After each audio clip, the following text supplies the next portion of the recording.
envolve muita coisa que você não vê. Nesse vídeo eu vou te contar tudo que ninguém fala sobre as burocracias que precisam acontecer por trás de um canal. Bora comigo?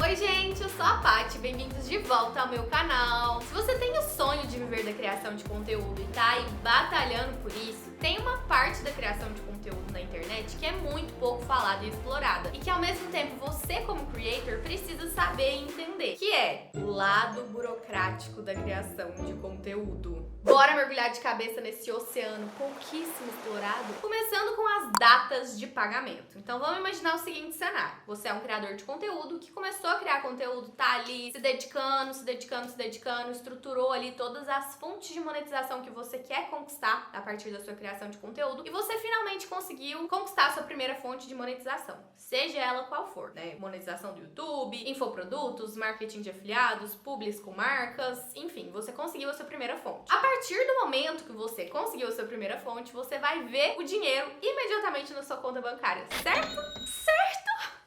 Eu repeti a pergunta porque não é bem assim que as coisas funcionam. Quando o assunto é monetização da criação de conteúdo, geralmente, na maior parte das vezes, as coisas demoram um pouquinho pra acontecer. Como assim? Vou explicar em exemplos mais concretos para que vocês consigam entender exatamente o que eu tô falando. Vamos supor que a sua primeira conquista aí, a sua primeira fonte de monetização de criação de conteúdo seja a monetização do YouTube. Você foi aprovado ali no programa de parcerias, bateu todos os pré-requisitos, tudo certinho, começou a ativar a monetização de cada um dos vídeos que você posta e começou a ter visualizações monetizadas no seu canal. Como funciona o pagamento da monetização do YouTube? Vamos supor que a gente está no mês de janeiro, né? Só um exemplo. O YouTube vai pegar todas as visualizações monetizadas que você teve no mês de janeiro e aí ele vai te pagar por essas visualizações monetizadas no dia 21 do mês de fevereiro. Então ele vai te pagar só no final do mês seguinte. Isso que você deve considerar uns diazinhos a mais aí desse dia 21, porque como o YouTube paga via Google AdSense em dólar, até que você transfira esse dinheiro, né, para uma plataforma de saque, esse dinheiro caia na sua conta, leva mais uns diazinhos aí. Então, todo o dinheiro que você acumulou no seu canal em janeiro, você vai receber só no final de fevereiro. Quando o assunto é marketing de afiliados, um outro exemplo. Vamos supor que você virou afiliado aí de uma marca ou de um produto, gerou seus links, colocou lá na descrição dos seus vídeos e você começou a ter conversões a partir dos seus links. Começou a gerar receita no seu programa de marketing de afiliados. Geralmente, as políticas de marketing de afiliados funcionam de um jeito que eles pagam de 2 a 3 meses depois. O que significa que, usando o mesmo exemplo ali de janeiro, todas as conversões que você gerou no mês de janeiro, a partir do seu programa de marketing de afiliados, você vai receber lá para março, abril. Vamos supor que o assunto seja publicidades com marcas. Geralmente, as marcas têm um prazo de 30 a 60 dias para pagar depois do dia que a publi foi ao ar. Então, você também não vai ver esse dinheiro imediatamente depois que você negociou ali e fechou a proposta. E até se é o caso de você lançar infoprodutos, né? Então você vai vender seu e-book, você vai vender um curso. Até as plataformas que hospedam os cursos têm um prazo ali para você poder sacar o dinheiro delas sem pagar nenhuma taxa, nenhum juros ali, que geralmente é de 30 dias. Então, quando o assunto é monetização da criação de conteúdo, a grande maioria das formas de pagamento da criação de conteúdo, se não ouso dizer todas, porque eu crio conteúdo pra internet faz 3 anos já que eu sou monetizada, né? E vivo disso. Não, faz 3 anos que eu vivo disso. Que eu vivo disso faz uns 2 anos e meio. E eu acho que eu nunca tive nenhuma fonte de receita que eu vi o dinheiro instantaneamente ali. Tipo, fechei e já caiu na minha conta. Isso geralmente não acontece, não é o que é normal, comum de acontecer. Portanto, exige muita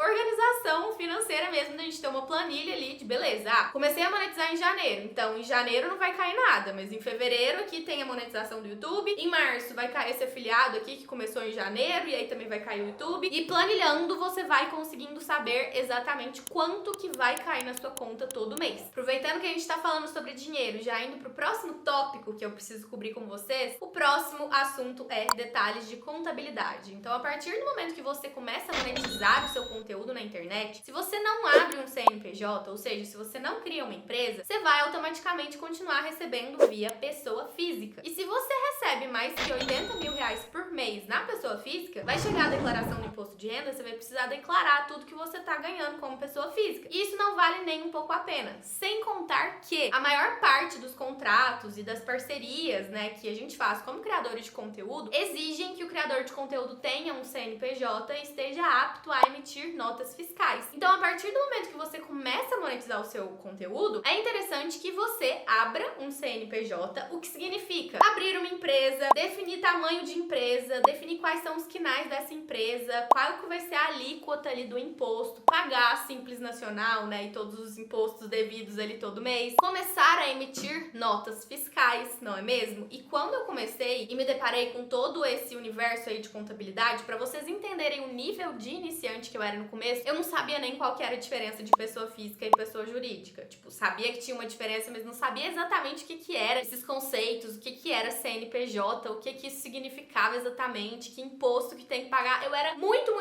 crua. Hoje em dia, eu entendo o suficiente para eu conseguir estar aqui para vocês falando essas coisas, né, que realmente são muito complexas da gente entender, principalmente se essa é a primeira vez que você tá escutando sobre isso. E aí, o que eu fiz, assim que eu comecei a monetizar, foi contratar um escritório de contabilidade para fazer todo esse rolê aí pra mim, porque, como eu acabei de falar, eu não sou nenhuma especialista em contabilidade, né, então eu me senti desde o começo ali muito mais segura de contratar uma pessoa ali especialista para fazer todo esse rolê de contabilidade aí pra mim, porque isso precisa ser muito certinho em termos de tanto pra gente ficar em dia com a Receita Federal, né, quanto pra que a gente não perca nenhuma oportunidade de jobs ali por conta de atraso em emissão de nota fiscal e essas coisas burocráticas, né, que é muito pouco falado na internet. Então, existe sim esse lado aí da contabilidade que muitas vezes a gente não entende muito bem e que é um pouco complexo assim pro nosso entendimento, mas que é muito importante todo criador de conteúdo entender minimamente e, se não sentir seguro, delegar para um escritório de contabilidade que vá saber fazer direitinho, né, como foi o meu caso, pra que fique tudo em dia. E aí agora a gente já vai poder ir pra um tópico que tá super conectado com tudo isso que eu acabei de falar, porque tá tudo conectado no roteiro desse vídeo, que é delegar. Vai chegar uma hora na sua criação de conteúdo que você vai sentir necessidade de delegar algumas coisas, ou por sentir que existem pessoas que entendem muito mais sobre aquilo do que você, ou até por entender que existem profissionais que são muito melhores em certas tarefas do que você, e que se você delegar, você vai evoluir aí o seu conteúdo por estar delegando. E por mais incrível que pareça a arte de delegar, porque é realmente muito incrível mesmo, a gente precisa falar que existem alguns desafios ao delegar tarefa para outros profissionais. Isso significa que a gente vai passar a ser responsável pelo trabalho de outra pessoa ali. E ser responsável pelo trabalho de outra pessoa envolve reorganização de rotina, porque delegar significa que você vai começar a trabalhar com prazos com outro profissional, que envolvem tanto o prazo de você entregar o material para ele, quanto o prazo dele entregar o material de volta para você, e aí o prazo de ter alguma alteração, caso seja necessário. Então, se você não tiver uma rotina muito organizadinha ali de criação de conteúdo, vai ficar muito difícil o trabalho, tanto para você quanto para a pessoa que você tá delegando ali. Isso não é o ideal. Também envolve um senso de responsabilidade muito grande e muito maior do que antes de você começar a delegar as coisas, porque se você tá delegando, isso significa que a pessoa que você escolheu contratar tá contando ali com aquele job no fim do mês e com aquele dinheiro também, né? E se você não entrega o conteúdo pra pessoa, você vai acabar bagunçando a agenda da pessoa, vai bagunçar também o financeiro dela, porque ela tava esperando uma coisa de você e aí você acabou não entregando, e aí o orçamento do final do mês não vai fechar. Então você precisa ser muito mais responsável ao entregar os conteúdos, porque querendo ou não, que a verdade seja dita, né? Se a gente tá falando de um cenário de ter um canal no YouTube, frequência de postagem a gente sabe que é muito importante. Só que ao mesmo tempo, se acontece alguma coisa, né, você não tá bem pra gravar e tal, e um dia você precisa ficar sem postar, tudo bem, tipo, as pessoas vão entender, né, porque nós somos seres humanos, às vezes acontece da gente furar a frequência vez ou outra. Agora, quando a gente tem a responsabilidade de estar delegando uma parte do nosso conteúdo pra outra pessoa, entende que é uma responsabilidade a mais, deixa de ser só sobre manter a frequência de postagem, né, você tem um compromisso com uma outra pessoa ali, você tem uma responsabilidade maior com ela. E além disso, delegar também significa precisar ter um senso de empatia, porque da mesma forma que você é um criador de conteúdo, que é uma pessoa, que é um ser humano, as pessoas que você tá contratando também são seres humanos e a vida também acontece para essas pessoas. Então, às vezes pode acontecer de estar acontecendo alguma coisa aí na vida dessa pessoa que às vezes você até não sabe, né, porque a pessoa decidiu não compartilhar com você, mas isso tá impactando as entregas que essa pessoa tá fazendo, ou então vai acabar impactando o prazo de entrega que vocês combinaram. Às vezes vai acontecer da pessoa te entregar coisas a mais e aí você precisar precisar ter o senso ali de reajustar o pagamento e pagar um pouco a mais pra essa pessoa. Então, delegar significa ter um senso de gestão de pessoas no geral ali, sabe? É você aprender como fazer a gestão de pessoas meio que na marra, sem ninguém nunca ter te ensinado, porque quando a gente pensa num contexto de estamos trabalhando numa empresa ali e a gente vai sendo promovido, primeiro pra analistas,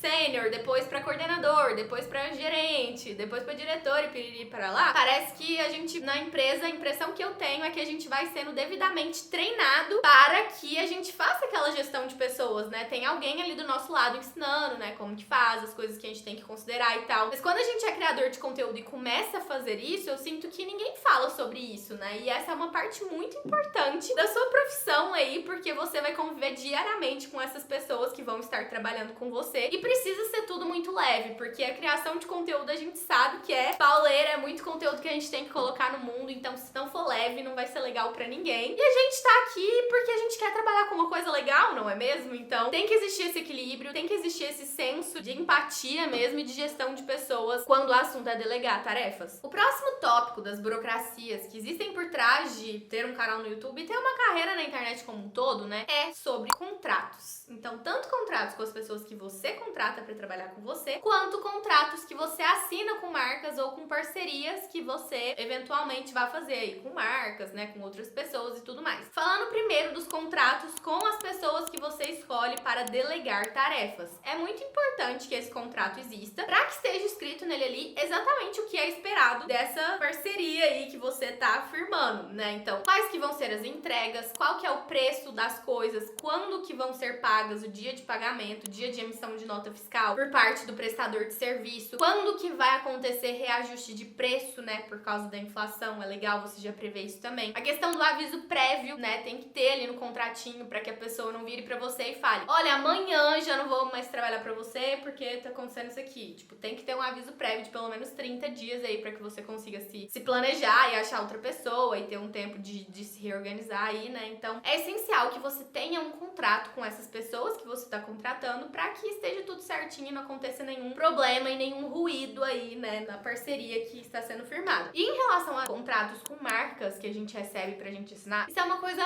muito séria, gente, porque na maior parte das vezes, se você não é um advogado que tá em transição de carreira, né, e tá querendo virar criador de conteúdo, a gente que é criador de conteúdo não entende muito de contratos. Por mais que a gente lê tudo ali e saiba que a gente leu tudo que a gente tá assinando, às vezes a gente não entende alguns termos jurídicos e tal, às vezes algumas coisas passam batidos. Então, é muito importante que você tenha uma assessoria jurídica pra te auxiliar nesses contratos que você tá assinando pra não entrar em nenhuma fria, sabe? Às vezes esses contratos têm coisa de exclusividade lá com o segmento da marca que você tá assinando sem nem saber. Às vezes tá lá que a marca tem o direito de usar a sua imagem por tempo indeterminado, sabe? Umas coisas assim que às vezes passa, às vezes a gente não entende o que é que significa, às vezes a gente acha que nem tinha que cobrar por aquilo, mas na verdade tem. E aí isso só é visto quando tem um advogado ali, uma pessoa que entende sobre o assunto apontando cada detalhe pra gente. Então, eu, hoje em dia, eu não assino. Eu tô falando hoje em dia porque isso foi uma coisa que eu não dei a devida importância no começo e aí, graças a Deus, não aconteceu nada comigo, mas poderia ter acontecido, né? Porque eu já vi alguns casos muito sérios acontecendo com criadores de conteúdo, mas foi uma coisa que eu comecei a delegar faz um ano, já mais ou menos, né? Que eu tenho assessoria jurídica, lendo todos os contratos que eu assino. Eu não assino hoje em dia nada sem passar pela minha assessoria jurídica. Todos os contratos que eu recebo vêm com várias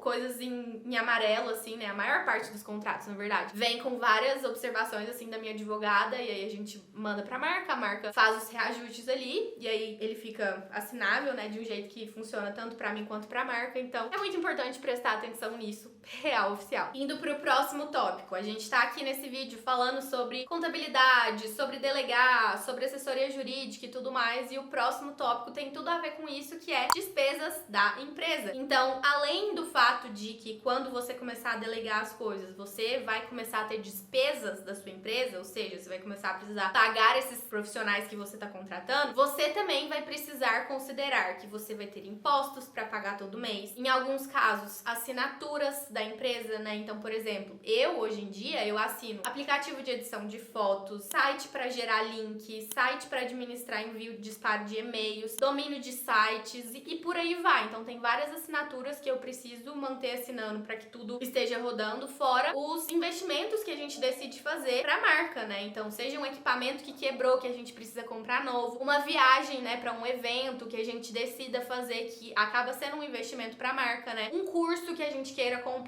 pra melhorar, aprender um pouco mais, pra ser cada vez melhor ali na criação de conteúdo. Então, além de ter todo o mapeamento ali de tudo que tá entrando na empresa, é importante que a gente entenda também tudo que vai precisar sair da empresa, pra que a gente tenha ali a visão do balanço total, né, do que vai entrar, do que vai sair, do quanto que vai sobrar, porque uma empresa, ela tem despesas, isso é inevitável, né, e a gente precisa olhar pra isso. E aí o próximo tópico desse vídeo acaba sendo inevitavelmente sobre ela, a gestão financeira, que é uma coisa essencial para criadores de conteúdo. A gente aqui, por exemplo, a gente separa completamente pessoa física de pessoa jurídica. Então, a gente tem contas separadas, PF e PJ, e a gente recebe salário fixo, né? Recebe, no caso, a gente se transfere pra pessoa física um salário fixo, independente se naquele mês a gente faturou muito mais do que geralmente fatura e tal, porque uma coisa que acontece muito com a criação de conteúdo é a gente ter receitas muito variáveis mês a mês, principalmente se as nossas fontes de renda são fontes que não dependem 100% da gente. Quando a gente tá falando de publi, por exemplo, isso é uma coisa que depende 100% do momento que a marca tá, dela ter budget ou não, dela ter a campanha certa ali pra encaixar você ou não. Então, às vezes tem e às vezes não tem nada. Às vezes tem muitas publis, às vezes não tem nenhuma. E isso acaba afetando muito a sua receita ali, se é uma fonte de renda que você conta com ela geralmente todo mês, né? Então, pra que você não sofra tanto com essas oscilações e tenha aí uma carreira sustentável de uma forma que a sua empresa, né, e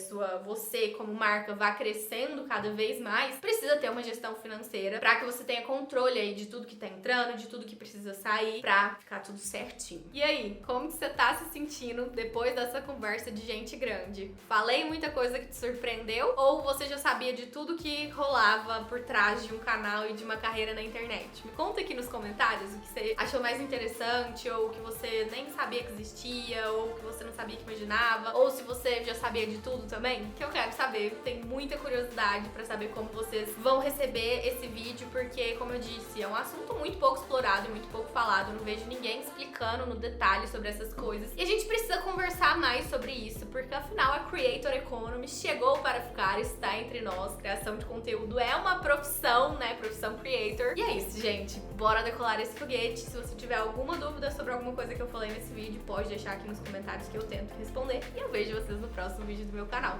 Tchau!